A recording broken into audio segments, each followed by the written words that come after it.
إن الحمد لله نحمده ونستعينه ونستغفره ونؤمن به ونتوكل عليه ونعوذ بالله من شرور أنفسنا وسيئات أعمالنا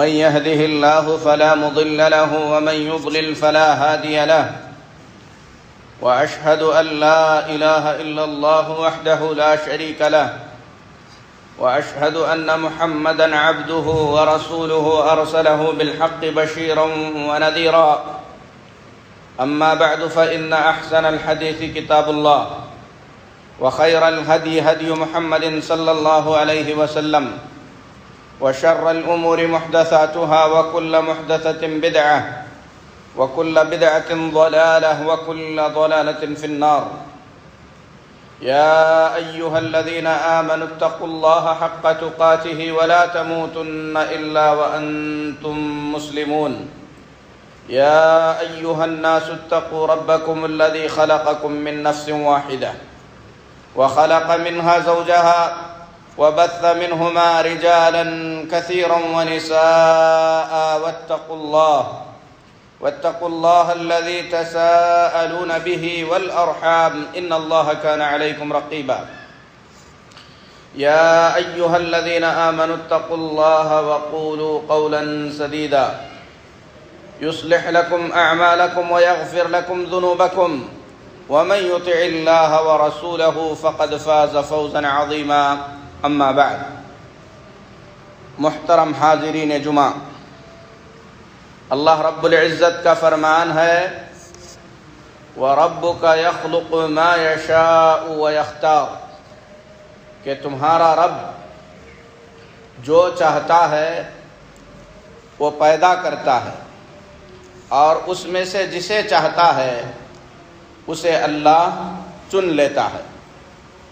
اللہ تعالیٰ نے مخلوقات کو پیدا کیا، فرشتوں کو چنا، انسانوں کو اللہ تعالیٰ نے چنا۔ انسانوں میں سے اللہ تعالیٰ نے انبیاء علیہم الصلاۃ والتسلیم کو چنا، صحابہ کرام رضی اللہ تعالیٰ عنہم اجمعین کو اللہ تعالیٰ نے انبیاء کی نصرت کے لیے چنا۔ اسی طریقے سے اللہ تبارک و تعالیٰ نے دن اور رات پیدا کیے۔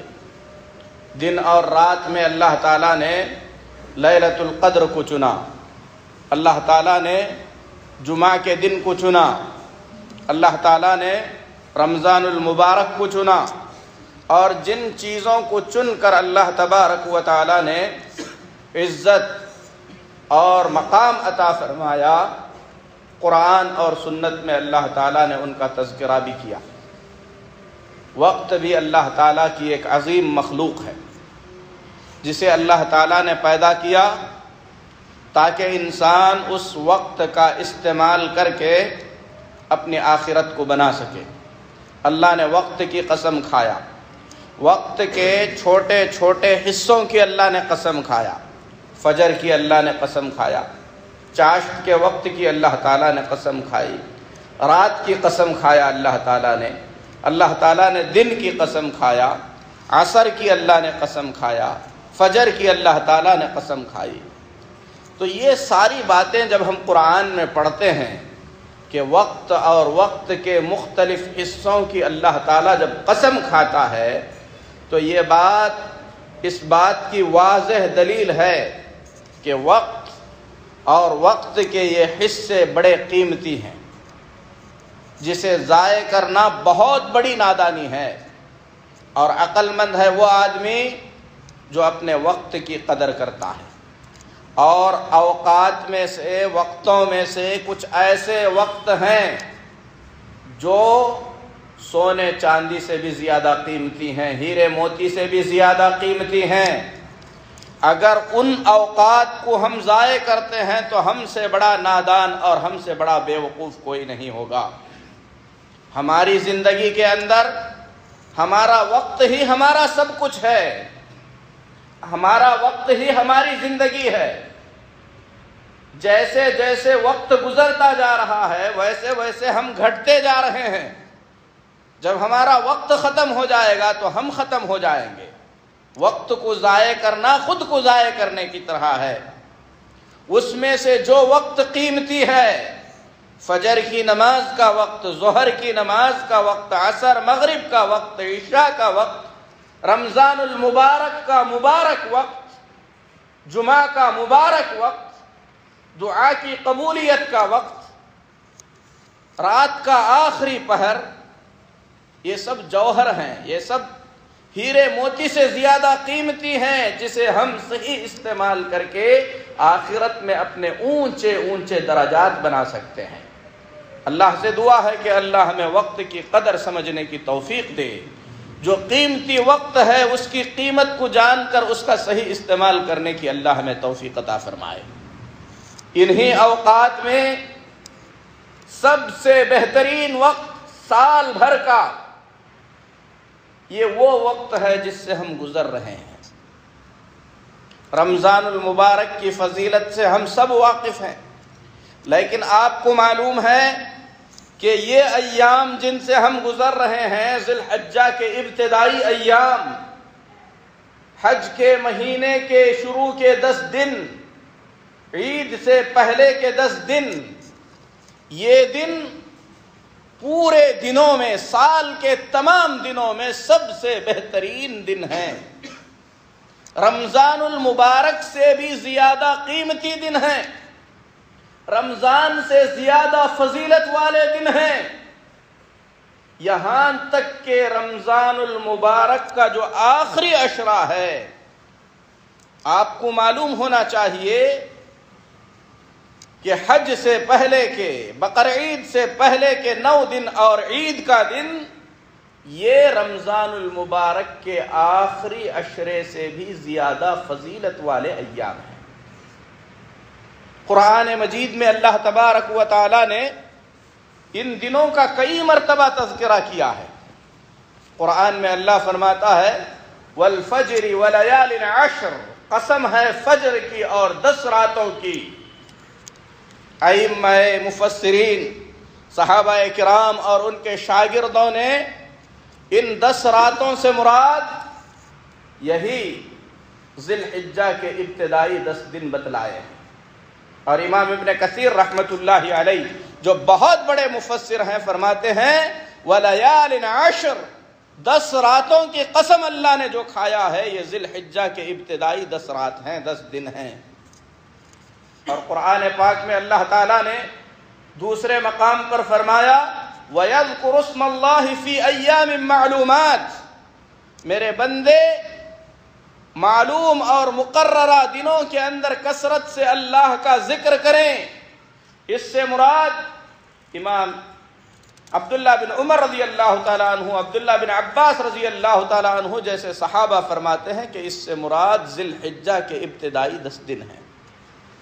رمضان میں ہماری مسجدیں آباد رہتی ہیں، ہمارے دل اللہ کی عبادت کی طرف لوٹ آتے ہیں، لیکن ذی الحجہ کے ابتدائی 10 دنوں میں ہمارے اندر وہ چستی، وہ نشاط، عبادت کا وہ شوق کیوں نہیں ہوتا جو کتاب و سنت میں بتلایا گیا ہے؟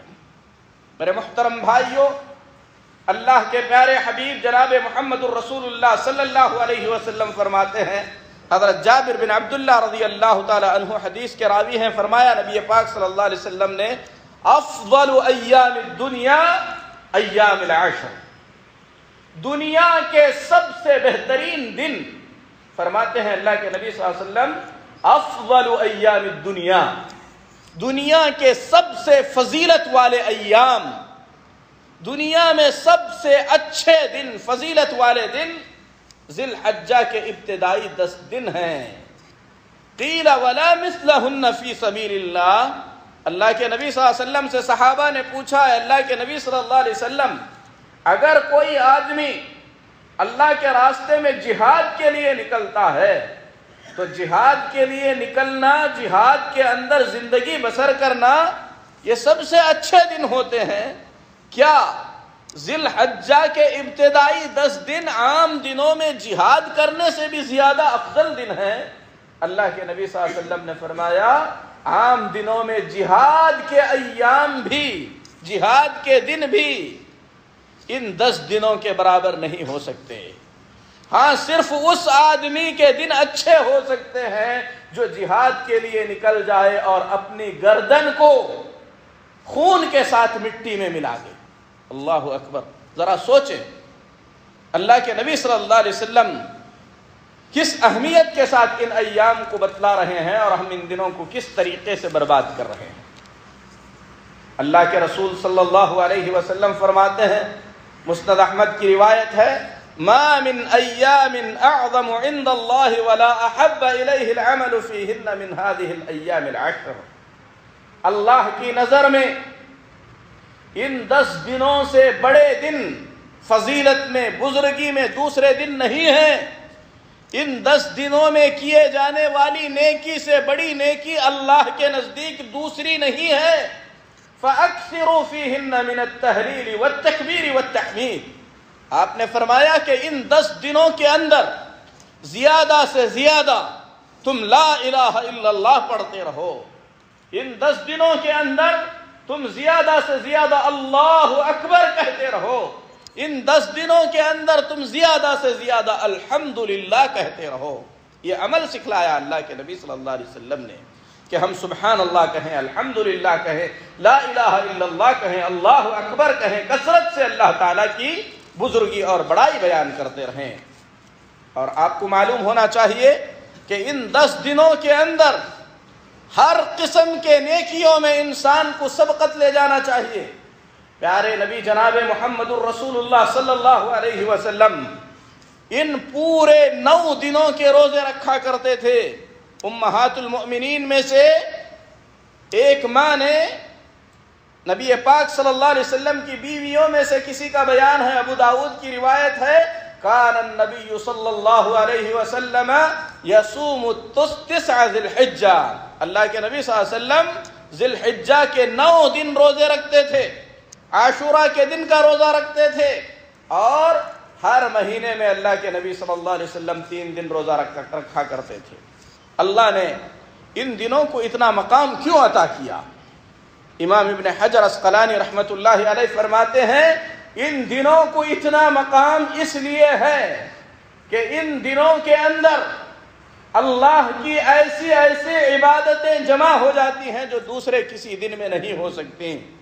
ان دنوں میں نمازیں ہیں، عام دنوں میں بھی نمازیں ہیں۔ ان دنوں کے اندر سنت روزے ہیں، جیسے 9 ذی الحجہ کے روزے رکھنا۔ ان 10 دنوں کے اندر عرفہ کا روزہ ہے، ان 10 دنوں کے اندر قربانی ہے، ان 10 دنوں کے اندر حج ہے، طواف ہے، ان 10 دنوں کے اندر عرفہ کے اندر وقوف ہے۔ یہ ساری عبادتیں ایک ساتھ ایک وقت سال میں کبھی جمع نہیں ہو سکتی، لیکن ان دنوں کے اندر اللہ کے گھر کا طواف بھی ہوتا ہے، روزہ رکھنے والے روزہ بھی رکھتے ہیں، قربانی کرنے والے قربانی بھی کرتے ہیں، صدقہ و خیرات کرنے والے صدقہ و خیرات بھی کرتے ہیں۔ ساری عبادتیں ان دنوں کے اندر اکٹھا ہو جاتی ہیں۔ کثرت عبادت کے جمع ہونے سے اللہ تبارک و تعالیٰ نے ان دنوں کو یہ مقام عطا فرمایا ہے۔ ان دنوں میں سے 5-6 دن گزر گئے، کچھ دن باقی ہیں۔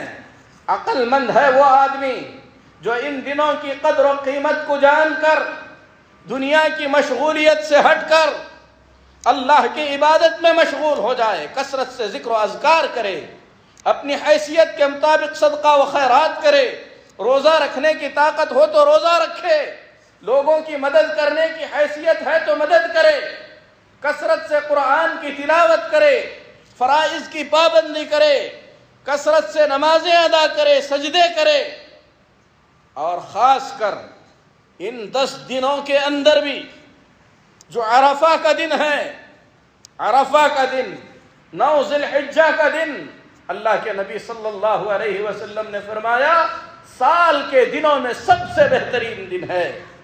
اس دن کی فضیلت میں بہت ساری باتیں وارد ہیں۔ سب سے پہلی بات تو یہ ہے کہ اللہ کے نبی صلی اللہ علیہ وسلم نے اس دن روزہ رکھنے کی فضیلت اتنی زیادہ بیان فرمائی کہ اتنی بڑی فضیلت روزوں میں فرض روزوں کے علاوہ کسی کی نہیں آئی۔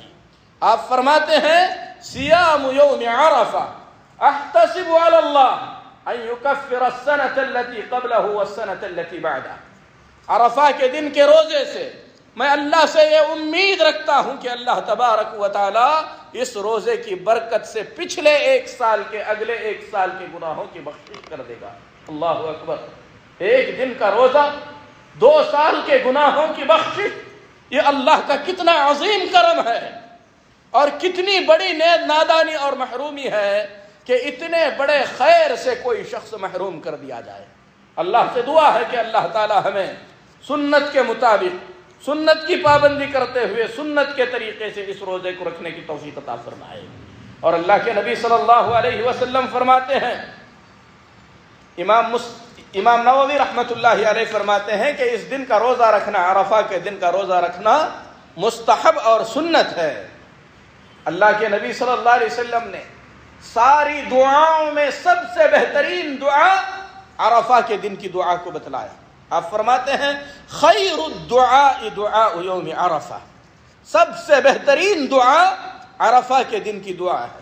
ذرا سوچیں، اللہ کے نبی صلی اللہ علیہ وسلم نے رات کے آخری پہر کے دعا کی فضیلت بتلائی، جمعہ کے آخری وقت کی فضیلت بتلائی، بڑی فضیلتیں آئی ہیں دعاؤں کی، اور دعا کی بذات خود بڑی فضیلت آئی کہ بندہ جب دعا کرتا ہے اللہ خالی ہاتھ اسے بھیجتے ہوئے حیا محسوس کرتا ہے، اللہ دعا کو پسند کرتا ہے۔ دعا اللہ تبارک و تعالیٰ کی عبادتوں میں بہترین عبادت ہے، لیکن اللہ کے نبی صلی اللہ علیہ وسلم فرماتے ہیں دعاؤں میں بھی سب سے بہترین دعا عرفہ کے دن کی دعا ہے۔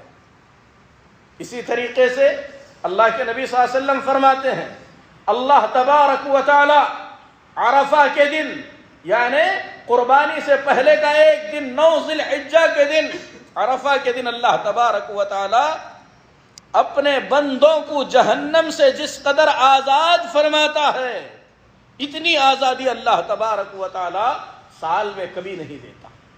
اسی طریقے سے اللہ کے نبی صلی اللہ علیہ وسلم فرماتے ہیں اللہ تبارک و تعالی عرفہ کے دن اپنے بندوں کو عرفہ کے میدان میں دیکھ کر فرشتوں کے اندر فخر کرتا ہے، فرماتا ہے یہ دیکھو میرے بندے کس قدر دھول میں اٹے ہوئے، اپنے آپ کو پریشانی میں ڈالے ہوئے میدان میں کھڑے ہیں، یہ کیا چاہتے ہیں؟ اور اللہ کے نبی صلی اللہ علیہ وسلم فرماتے ہیں اللہ فرشتوں کو گواہ بنا کر فرماتا ہے فرشتوں گواہ رہنا میں نے ان تمام کی مغفرت فرما دی۔ اتنے بڑے دن اللہ تعالیٰ نے ان دنوں میں رکھے ہیں، اور اللہ کے نبی صلی اللہ علیہ وسلم نے عرفہ کے دن کے بارے میں فرمایا الحج عرفہ، پورے کا پورا حج تو عرفہ میں ہے۔ اگر کوئی شخص حلال کی کمائی سے محنت اور مشقت کے ساتھ مکہ مکرمہ تک پہنچے، حج کے سارے کام کر لے، لیکن عرفہ کی حاضری اگر اس نے نہیں دی تو اس کا حج باطل ہے، اس کا حج قابل قبول نہیں ہے۔ اللہ کے نبی صلی اللہ علیہ وسلم نے فرمایا الحج عرفہ، عرفہ کے اندر قیام کرنا ہی حج ہے۔ ان 10 دنوں کے اندر اللہ نے وہ دن بھی رکھا ہے۔ اسی لیے میرے محترم بھائیوں، ان دنوں کی قدر و منزلت کو جانیں۔ ہمارے بچوں کے دلوں میں بچپن سے ہم یہ بٹھا دیں کہ جس طریقے سے ہم جمعہ کی تعظیم کرتے ہیں، جس طریقے سے رمضان المبارک کی قدر و منزلت کو ہم سمجھتے ہیں، بالکل اسی طریقے سے ان 10 دنوں کی قدر و منزلت کو بھی جاننا چاہیے، اپنی زبانوں کی حفاظت کرنا چاہیے، کثرت سے اللہ کا ذکر کرنا چاہیے، اللہ کی تسبیح و تحلیل بیان کرنا چاہیے، اپنی حیثیت کے مطابق صدقہ و خیرات کرنا چاہیے، نیکیوں کے کاموں میں آگے بڑھنا چاہیے۔ عرفہ کے دن کے بعد یوم النحر آتا ہے۔ اللہ کے نبی صلی اللہ علیہ وسلم نے یوم النحر کو، قربانی والے دن کو، عرفہ کے دن سے بھی افضل دن قرار دیا، اور آپ نے فرمایا یوم النحر کو اللہ کی راہ میں قربانی کرنے سے زیادہ پسندیدہ عمل دوسرا کوئی نہیں ہے۔ آج مسلمانوں میں سے شاید ہی کوئی ایسا ہوگا جو قربانی کی حیثیت نہ رکھتا ہو، ورنہ الحمدللہ تمام لوگوں کو اللہ تبارک و تعالیٰ نے صاحب حیثیت بنایا ہے۔ اسی لیے چاہیے کہ قربانی کا اہتمام کریں، قربانی کا اہتمام سنت کے مطابق کریں، قربانی کے احکام و مسائل کو جاننے کی کوشش کریں۔ قربانی اللہ تبارک و تعالیٰ نے ہم تمام کے لیے مشروع بنایا، اللہ تعالیٰ نے اس کی ہمیں اجازت دی، اسے سنت ابراہیمی کہا جاتا ہے۔ جب ہم قربانی کرتے ہیں اس وقت کو یاد کریں، قربانی جس ضمن میں ہوئی، جس طریقے سے ہوئی، اسے یاد کریں کہ اللہ تبارک و تعالیٰ نے اپنے خلیل، اپنے برگزیدہ پیغمبر ابراہیم علیہ السلام کو خواب میں دکھلایا کہ اپنے بیٹے کو ذبح کر رہے ہیں۔ کیا کہا ابراہیم علیہ السلام نے؟ یا بنی انی ارا فی المنام انی اذبحک فانظر ماذا تری، اے بیٹے میں نے یہ دیکھا ہے کہ اللہ تبارک و تعالی مجھے اس بات کا حکم دے رہا ہے، یا میں خواب میں یہ دیکھ رہا ہوں کہ تجھے ذبح کر رہا ہوں، تیرا کیا حکم ہے؟ کیا کہا بیٹے نے؟ یا ابت افعل ما تؤمر ستجدنی انشاء اللہ من الصابرین، اے میرے ابا اللہ نے آپ کو جو حکم دیا ہے اس حکم کو پورا کیجئے، انشاءاللہ آپ مجھے صبر کرنے والا پائیں گے۔ اس گفتگو کو اللہ نے قرآن میں بیان کیا، اسے ہم غور کریں کہ ایک باپ اور بیٹے کے بیچ اللہ کے ایک حکم کو لے کر بات چیت ہو رہی ہے۔ باپ کہہ رہا ہے کہ اللہ حکم دے رہا ہے، بیٹا کہہ رہا ہے کہ اس حکم کو پورا کریں، اور حکم کیا ہے سب جانتے ہیں۔ ابراہیم علیہ السلام کی پوری زندگی میں اللہ کے احکامات کی تعظیم، اللہ کے حکم کی قدر و منزلت اگر کوئی شخص سمجھ سکتا ہے تو وہ شخص قربانی کے مقصد کو بھی سمجھ سکتا ہے۔ اللہ تعالیٰ نے ابراہیم علیہ السلام کو نبوت سے نوازا، دعوت و تبلیغ کا حکم دیا، پوری دنیا میں تنے تنہا اکیلے ابراہیم علیہ السلام توحید پر رہ کر پوری دنیا سے ٹکر لینے کے لیے تیار ہو گئے۔ خطرات دعوت و تبلیغ کے میدان میں ضرور آتے ہیں، خطرات سے ڈرتے ہوئے اگر انسان اپنے دین سے سمجھوتا کرتا ہے تو ایسی صورت میں اس نے قربانی کو نہیں سمجھا، اس نے ابراہیم کے احکامات کو نہیں سمجھا۔ اللہ کے خلیل ابراہیم کو حکم ہوا، تنے تنہا تھے، پوری دنیا کے سامنے توحید کا ڈنکا بجایا، وقت کی طاقت سے لڑ گئے، اللہ کی توحید سے آپ نے سمجھوتا نہیں کیا، اللہ کے حکم کو کھلے طور پر بیان کیا۔ یہ بات یاد رکھیں، ہم امت مسلمہ کو اللہ تعالیٰ نے خیر امت بنایا ہے، خیر امت کے ساتھ یہ ذکر کیا تأمرون بالمعروف وتنہون عن المنکر وتؤمنون باللہ، تم بہترین امت اس لیے ہو کہ لوگوں کو بھلائی کا حکم دیتے ہو، لوگوں کو برائی سے روکتے ہو، تم اللہ پر ایمان لاتے ہو۔ دنیا کے اندر مصیبتیں چاہے جتنی بھی بڑی ہو جائیں، دعوت و تبلیغ کے فریضے سے انسان جی نہیں چرا سکتا، یہی کامیابی کا راستہ ہے۔ سچائی کے راستے پر حکمت اور دانائی کے ساتھ اللہ کی توحید کو بیان کرنا یہ مسلمانوں کی ذمہ داری ہے۔ یہ کہہ کر ہم اپنے فریضے سے پیچھے نہیں ہٹ سکتے کہ وقت اس بات کی اجازت نہیں دیتا، حالات سازگار نہیں ہیں، نہیں، انداز اچھا اپنائیں، صحیح طریقے سے دعوت و تبلیغ کو آپ انجام دیتے رہیں، اس کے نتیجے میں خون کی قربانی دینا پڑے، جان کی قربانی دینا پڑے، مال کی قربانی دینا پڑے، اس قربانی کے لیے تیار رہیں، یہ ذمہ داری ہے ہماری۔ صرف قربانی کا جانور ذبح کرنا قربانی نہیں ہے، اللہ کے دین کے خاطر، دین کی اشاعت کے خاطر، لوگوں تک صحیح پیغام پہنچانے کے خاطر جو بھی پریشانیاں آئیں ان پریشانیوں کے اندر اپنے آپ کو لگا دینا، یہی اصل قربانی ہے، اور اس کا کوئی غلط مطلب نہ سمجھے۔ آج مسلم نوجوانوں کو اسلام اور مسلمانوں کے خلاف کہیں کچھ ہو رہا ہے، لڑنے کے لیے بلائیں، آستین چڑھا کر کھڑے ہو جائیں گے، جان دینے کے لیے قربان ہو جائیں گے، لیکن انہی سے کہیں غیروں کو دین سمجھانا ہے، اس میں صبر چاہیے، دھکے کھانے پڑیں گے، کبھی مار کھانی پڑے گی، کبھی جیل جانا پڑے گا، کبھی کچھ اور برداشت کرنا پڑے گا، اس کے لیے تیار نہیں ہوں گے۔ لیکن مارنے توڑنے کے لیے تیار ہو جائیں گے۔ سچ کہا اہل علم نے، بڑی پیاری بات کہی، کہا اسلام کے خاطر جینا اسلام کے خاطر مرنے سے بہت زیادہ مشکل ہے۔ لڑنے کے لیے سب تیار ہو جائیں گے، لیکن دعوت و تبلیغ کے لیے، مالی قربانی کے لیے، وقت لگانے کے لیے، دین سیکھنے اور دین سکھانے کے لیے جذبہ چاہیے، وقت چاہیے، صبر چاہیے، جذبات پر کنٹرول چاہیے۔ یہی کیا ابراہیم علیہ السلام نے۔ ابراہیم علیہ السلام یہ کہنے پر کیوں مجبور ہو گئے کہ میں بیمار ہوں؟ آپ نے یہ نہیں کہا پہلے ہی سے کہ میرا پلان تمہارے بتوں کو توڑنا ہے۔ ابراہیم علیہ السلام نے بتوں کو توڑا، اس کے بعد اعتراف نہیں کیا، کہا بل فعلہ کبیرہم، بڑے نے کیا ہوگا اسی سے پوچھ لو۔ نکالے گئے تو نکل گئے، لڑنے کے لیے کھڑے نہیں ہوئے۔ جذبات کی قربانی چاہیے، کنٹرول چاہیے، یہی قربانی کا پیغام ہے۔ گھر سے نکلنے پر مجبور ہوئے، گھر سے نکل گئے۔ اللہ تبارک و تعالی نے بیوی اور بچے کو صحرا کے اندر چھوڑنے کا حکم دیا۔ اللہ سے یہ نہیں پوچھے اللہ اس میں کیا فائدہ ہے، قوم کا کیا فائدہ ہے، ملت کا کیا فائدہ ہے، اس سے تو کیا کرانا چاہتا ہے۔ اللہ کا حکم آ گیا، بغیر چوں چرا کے لے جا کر صحرا میں چھوڑ کر آ گئے۔ ہم غلام ہیں اللہ کے، اللہ کے حکم کے پابند ہو کر ہمیں زندگی گزارنا چاہیے۔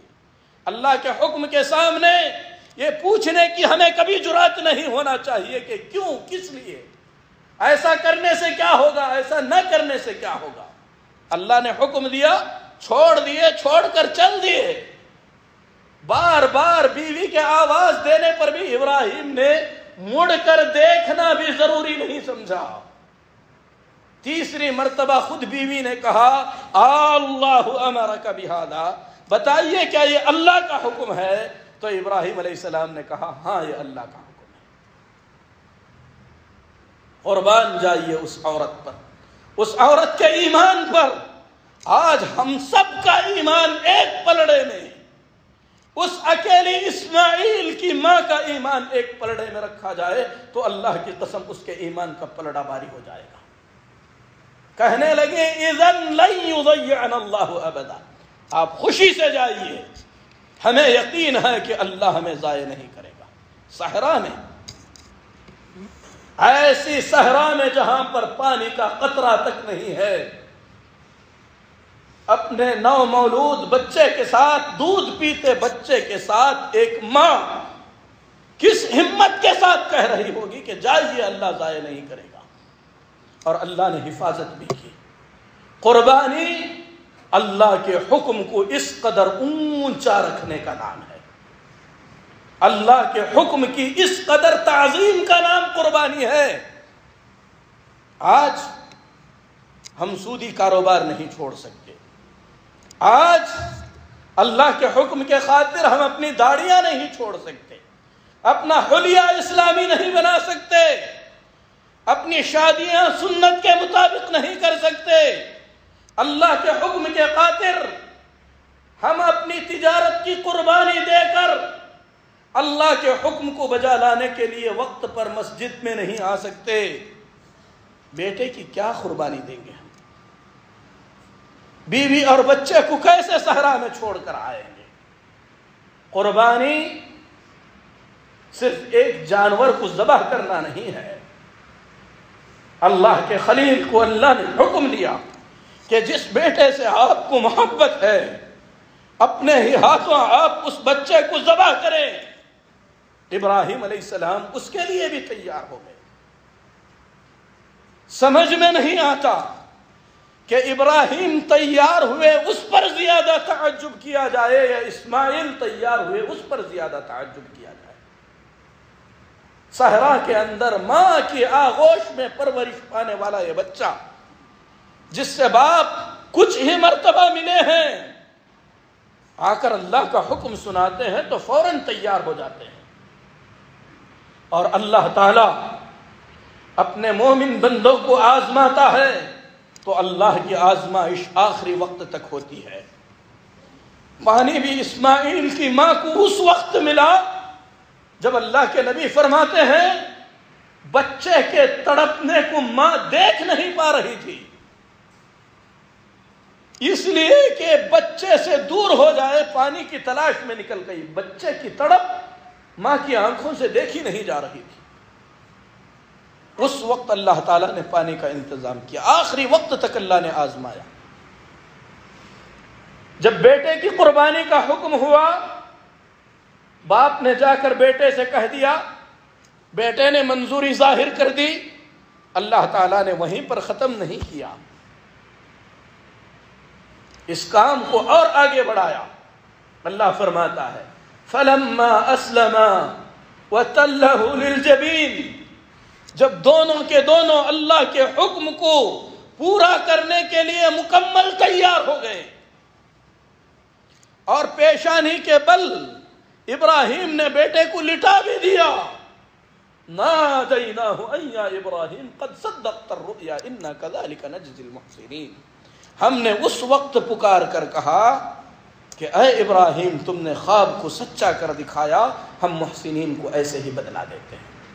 ہم سوچتے ہیں دعوت کا کام شروع کریں، دھڑا دھڑ لوگ اسلام میں آتے چلے جائیں، حق کو قبول کرتے جائیں، اس کے سلسلے میں ہمیں پریشانی کا سامنا نہ کرنا پڑے، گھر بیٹھے ہمیں ہمارے ہر کام کا پھل مل جائے، ایسے نہیں ہوتا ہے، اللہ آزماتا ہے، یہ سنت ہے اللہ تبارک و تعالیٰ کی، قربانیاں دینی پڑتی ہیں، گردن تک چھری لے جانی پڑتی ہے، اور ہو سکتا ہے اللہ تبارک و تعالیٰ قربانی لے کر ہی ہم سے راضی ہو جائے تو ہمیں قربانی دینی پڑتی ہے۔